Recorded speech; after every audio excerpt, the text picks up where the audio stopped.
Welcome back to another episode of Soapbox Central. I'm Andrea. I'm Kirsten. And I'm Jen. And today we're going to talk about The Bachelor again. Finally, I'm in the loop. Yes, she's in the loop. I watched it 2 hours of my life. I can never get back. It was entertaining, though. I enjoy it. I mean, it's like when you watch, it's kind of like watching a car accident. Like, you can't tear your eyes away. It sucks you in. It sucks you in. Even though you know you shouldn't be watching. Well, I love the drama, number one. Like, you can't get past the drama, you know? Of all the girls, like, crying if he didn't, you know... Like in the last episode where Emily got that basket, like he brought that basket to her with the pillows, and everybody else like, I can't believe he didn't do anything like that for me. You know oh my what's gosh, so he must not love funny? me. You know, we get used to the fact that he's making out with other girls, but not that he would give them a gift.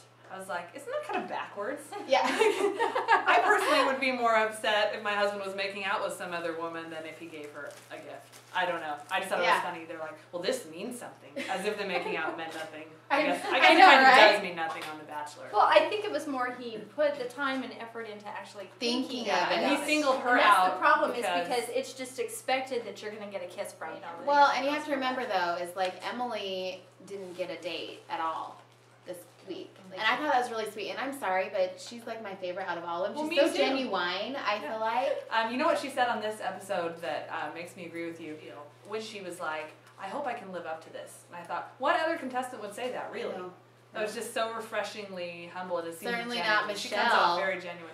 Oh, yeah, what's up with her? Is she for real, or is she actually a character they've concocted to be as crazy as possible on the show? Well, honestly, who punches themselves in the face in the middle of the night? I want to know because I think it seems like too much of a it seems like too much of a coincidence that she would have something so attention-getting without somehow making it happen herself. I don't know how she could have given herself a black eye. I've never heard of a black eye. What would you do? Would you like grind something against your eye until? Hit yourself a bunch of times? Probably. She was really good with that elbow, though. Oh, that elbow move? Maybe that would be hard. Okay, Jen has a funny news story for us. So maybe you guys have heard this already. It was on the news yesterday, but somewhere in Tennessee, there was a 90-year-old man who was getting out of his car at a Verizon store, I think, and these 3 people approached him. One of them had a gun and held him up at gunpoint, tried to rob him, and he...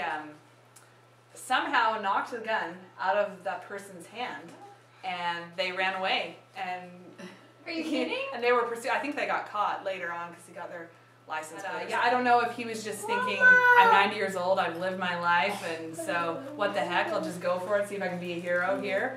Or maybe he was really fit. Maybe he did a lot of water aerobics. I don't know. But yeah, what's more amazing that he overpowered them, or that these 3 people were so incompetent at robbing that they lost 3-1 to a 90-year-old. I don't know. So the clincher of the story is that the 3 people robbing this old man were women, which kind of makes me be embarrassed, feel embarrassed to be a woman, because I don't know. It's like women try to be criminals and they just can't do it. Try to be manly, but we're just not manly. You don't hear about women holding people up very often. A heist of a 90-year-old. Yeah, right? But when it actually happens, a 90-year-old gets the best of 3 of them. Yeah, I just thought it was kind of funny. Maybe they had a flash of like their grandpa, and they were like, "Oh no, I'm robbing my grandpa. What am I doing?" You know? Maybe they kind of let him get away. That's true. It could be. I don't know. Maybe their intuition came in and they decided it wasn't a good idea. The feminine intuition. Okay, here, take my gun. Yeah. We'll just run away now.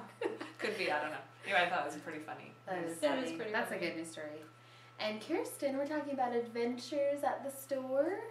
Walmart. Yeah, every time I go, it seems like something happens. Well, this time, I was just alone. I didn't have my kids at all, but I'm sitting there. Oh, I'm over in the dairy area, and I would go to pick up some cream cheese. Just some of that whipped cream cheese. Well, I look over for just a second, and I made eye contact with someone. That's never a good sign. And immediately... through the dairy, like, someone on the other side stalking it? No. Oh. Just one of the other customers was around. He comes up to me, and he's like, "Oh, when you pick that up, I have a story that I gotta tell you." And I'm like, "Oh no, one of these." And I'm mean, sweet guy, bless his heart. I mean, he's adorable. He was probably like 65. The story was about 20 minutes long. Wow. He was a vet. It was just you purchasing the cream cheese that made him decide to tell you the story. Exactly. And it was more than just one story. I definitely learned his whole life story. He probably was really lonely and he thought you looked like a good listener. And you were pretty. You know, maybe that's my problem, because this happens quite a bit, where I get some people that come up to 65-year-old men hit on you and tell you stories about their cream cheese. Yes. About their cream cheese. Gross. Cream cheese and crab cakes, something like that. That's been in the fridge for 65. Anyway, that is my Walmart adventure, and I know we'll probably have many more, because Walmart definitely brings out the crazy spooks sometimes. Yeah. And that is the pickup line of the week. That's cream cheese. You with that cream cheese just reminded me of a story. That's the pickup line. And it's not gonna work. Edit out my last comment too. Okay.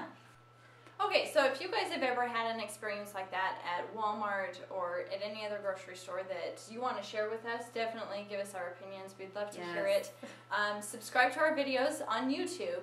Don't go on Facebook. We need you on YouTube, okay? Like us if you like us. If you don't like us, that's okay. We don't need to hear from you. Okay? No, we do. I think we do. I want to hear what you don't like and maybe what we can incorporate next time. Yeah. All right. That is all for this episode of Soapbox Central. I hope you'll join us again. I'm Andrea. I'm Kirsten. And I'm Jen. Bless your hearts.